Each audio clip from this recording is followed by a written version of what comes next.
Palit LED bulb mga amigo sa signal light. Ganito ang gagawin mo mga amigo.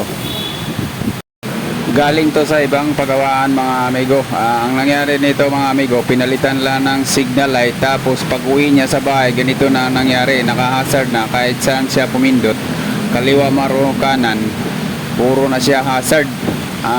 Mayroon lang itong sikreto mga amigo sa ganitong pag nagpalit ka ng LED bulb para gumagana yung signal light at gumagana pa rin yung hazard.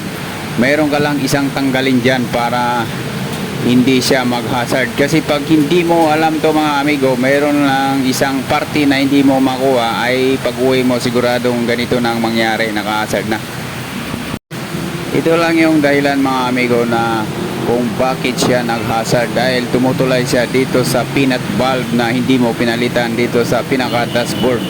Pag tinanggal mo yan mga amigo, matik mag signal light na yan, left and right. Tapos pag ibalik mo naman siya mga amigo, gano'n na naman ang mangyari mga amigo, tumutulay na naman siya kasi mahina ang kontak ng bulb, ng LED bulb mga amigo, kaya kaya niyang tumulay sa pinaka peanut bulb mga amigo. Kaya ang mangyari niyan mga amigo, para hindi ka mamroblema, ay pwede mo siyang tanggalin mo na lang muna yan, o di kaya pwede mo siyang palitan ng LED bulb din mga amigo.